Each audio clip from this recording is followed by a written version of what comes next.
First, I would like to congratulate Antonio Cavallo and Steve Hutchison of CG Signage. They made the decision today to purchase the entire Channel Bender SXP lineup. So they're going to be equipping their shop with the Channel Bender SXP, the channel sander, channel stitcher, and channel trimmer. So Steve and Antonio, congratulations, and thank you very much for your vote of confidence in choosing SDS Automation, as so many other sign companies across the, not only the United States and Canada, but across the world have done. So we're gonna jump into some questions that we have. If you have questions, feel free. We're monitoring our chat, and we will answer those questions as we have the opportunity in the time allotted. So Bree, what do we have for question number one? What is included in a new machine purchase? Great question. It's a significant purchase no matter which machine you buy, and you know, everything is essentially included. So the channel bender machines come delivered to your facility in a crate. In that crate is the monitor, the computer, the software, the mouse. Installation and training on site at your facility is included in the purchase price of the machines. So there are no options or extras on any of our machines. They all come fully equipped, configured in a certain way. And the on-site training, the only thing that doesn't come with on-site training is the channel stitcher. That machine is very simple, it's plug and play. So the only time we will set up and train on a channel stitcher is when it is purchased as part of a package with a bending machine and or trim cap machine. So essentially everything is included. Service and support is lifetime. That's also not only phone support, but also remote login support. So we can access the machines, anything again, but the stitcher, there is no remote access to that machine. And real quickly, kind of along those lines, our warranty. Our warranty is very comprehensive. It is 2 years, parts and labor. What depth of letters can the SXP do? So the SXP has a depth range or material height capacity. The maximum is 8 inches. The minimum is 1 inch. So if you're feeding 8-inch coil into the machine and it is a reverse channel letter, it will come out at 8 inches. If it is a flanged channel letter, the finished depth will actually be 7.5 inches. Okay. And what thicknesses of materials work with the equipment? The thickness can vary. The EX and the SXP are all capable of processing maximum thickness of 063, minimum thickness of 032. Anything thinner than 032 doesn't have the structural rigidity to feed well through the machine. It tends to buckle. Now, we do also have a specialty bending machine called the Channel Bender XD. The XD signifies extra duty, and that is the only automatic channel letter machine on the market capable of bending 080 aluminum. How much waste is produced with the machines? So our channel letter machines are among the most efficient in the industry when it comes to waste material. It is literally a 1/4 inch strip of waste. There is a cutter that's located right behind this cover here. And the width of that cutter, it's a hydraulic cutter, and the width of that is about 1/4 inch. So it literally punches out a 1/4 inch strip of material.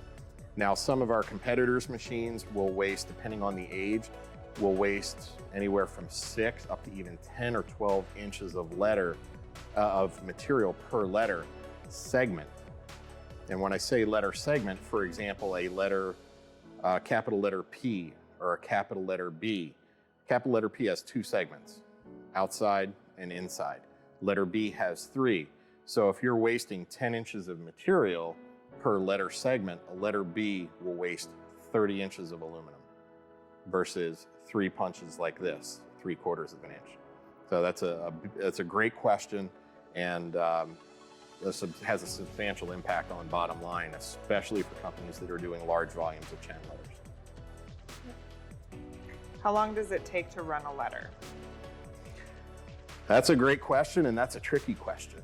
There are a lot of variables to consider. Number one, is it a flange letter or is it a reverse letter or trimless letter? So the flanging process and the punching of the flange takes longer than bending a letter without the flange. Also, the vertical size of the letter and the font also comes into play. So the more intricate the letter, the longer it will take to bend. Generally speaking, an 18-inch letter, average letter, would take about 4 minutes to produce.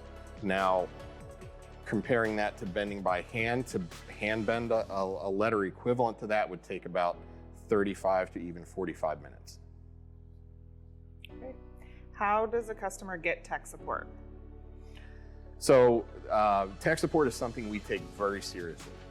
These, as I said before, these machines, it's a very substantial investment for any sign company, regardless of how big or how small they might be.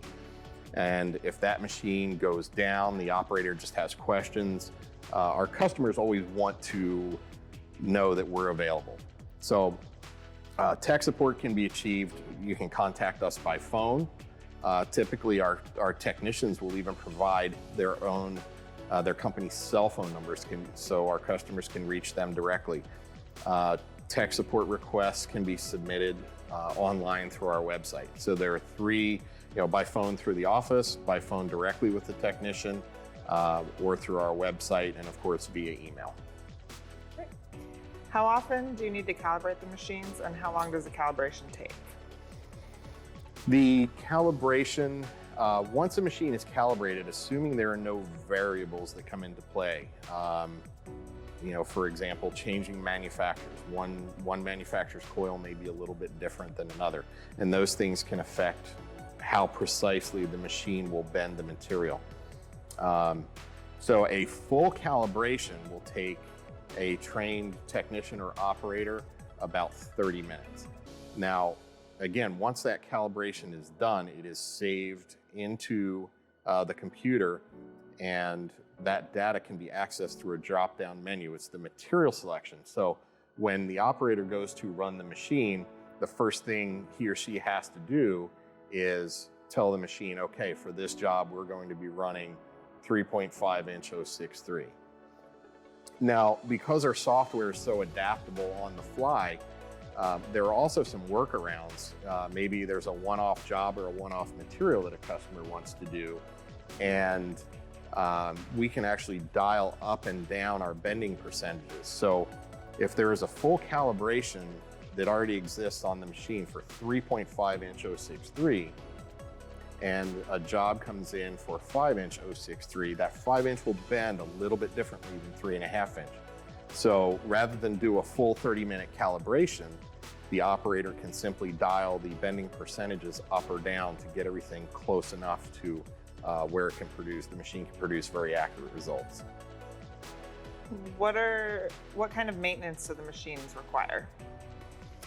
So all of the channel bender machines are built to be in a production environment and to run, they're capable of running 2 shifts a day, 6 days a week.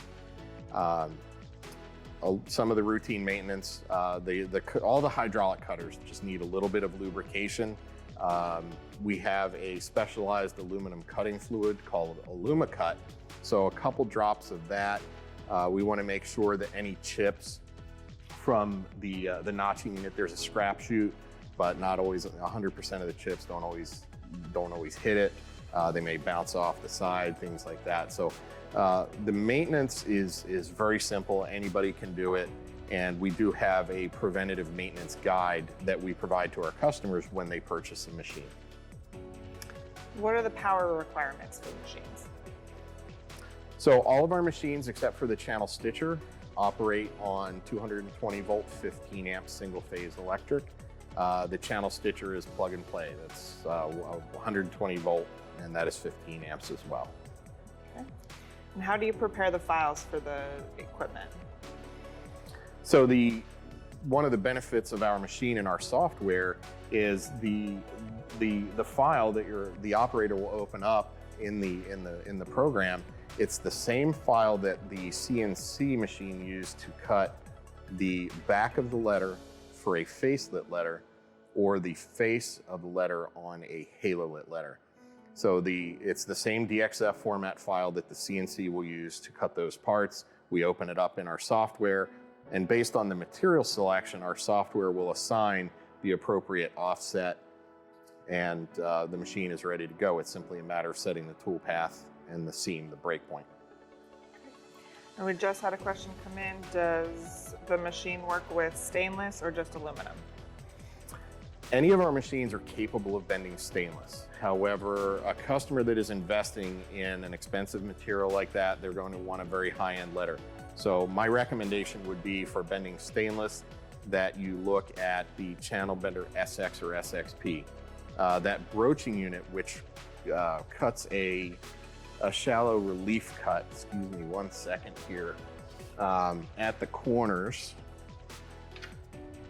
of the material, produces a much sharper, crisper corner, and it can produce very small serifs like what you see here. This is about a 1/4 inch serif. So for bending stainless steel, 20 gauge is the maximum thickness the machine is capable of. But again, I would focus on the SX or the SXP. The Channel Bender EX behind Bree over here, that does not have that broaching unit, so the corners will be more of a radius. They won't be quite as sharp and crisp. And that's someone that's investing in 063, that's what they'll be looking for. I'm sorry, stainless steel, not 063. Okay, it looks like that's all the questions we have. Okay. Well, thank you again very much for joining our quick Q&A here. And if any more questions come up, we will be hosting one of these every day, assuming we have sufficient questions to answer for our prospective customers and even existing customers. So thank you again, and we look forward to seeing you at 1:30 Pacific time. We'll be going through the channel sander, the channel stitcher, and the Channel Bender SXP one more time. And then we'll be back tomorrow afternoon. Thank you.